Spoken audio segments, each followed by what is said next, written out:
नमस्कार दोस्तों। आज की कहानी है एक भक्त के अहंकार की।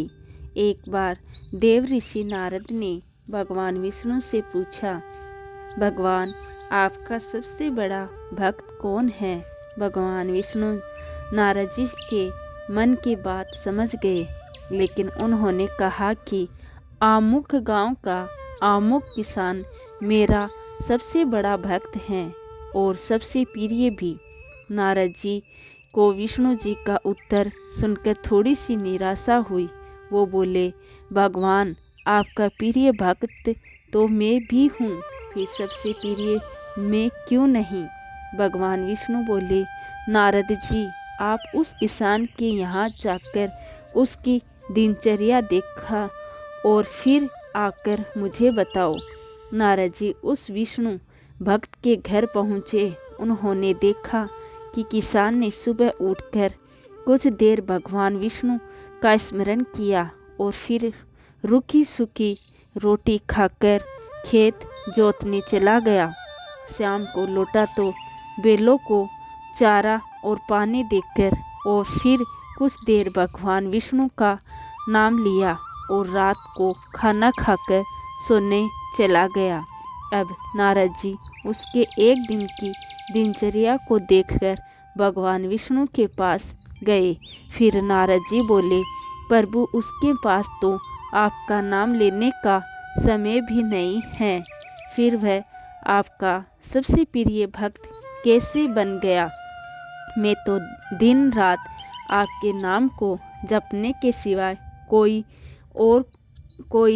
काम करता ही नहीं। भगवान विष्णु जी ने नारद जी की बात को टालते हुए कहा, लंबालब अमृत से भरा एक कलश उन्हें देते हुए कहा, देव ऋषि नारद जी तुम इस कलश को लेकर तीनों लोकों की परिक्रमा करो, लेकिन ध्यान रखना कि इसकी एक भी बूंद नीचे नहीं गिर पाए, क्योंकि अगर एक बूंद भी नीचे गिरी तो तुम्हारा अब तक का किया गया सारा पुण्य खत्म हो जाएगा।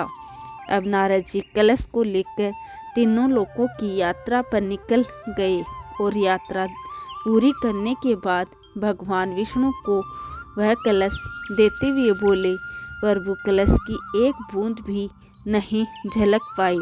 भगवान विष्णु ने कहा, नारद परिक्रमा के दौरान तुमने कितनी बार मेरे नाम का स्मरण किया। नारद जी ने कहा, प्रभु परिक्रमा के दौरान तो मेरा सारा ध्यान तो इस कलश पर केंद्रित था, इसलिए मैं एक बार भी मैं आपका स्मरण नहीं कर पाया।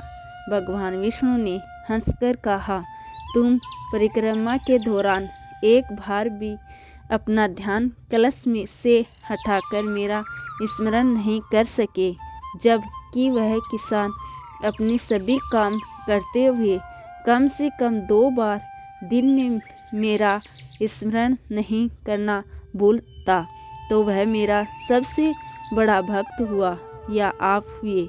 सबसे प्रिय भक्त तो वह होता है जो अपना कर्म करते हुए प्रेम से मेरा स्मरण भी करता है। भगवान विष्णु की यह सारी बातें सुनकर नारद जी का सबसे प्रिय भक्त होने का अहंकार खत्म हो गया। तो दोस्तों, कैसी लगी आपको आज की हमारी कहानी। ऐसी और कहानियों के लिए मेरे चैनल को सब्सक्राइब करना ना भूलें। धन्यवाद दोस्तों।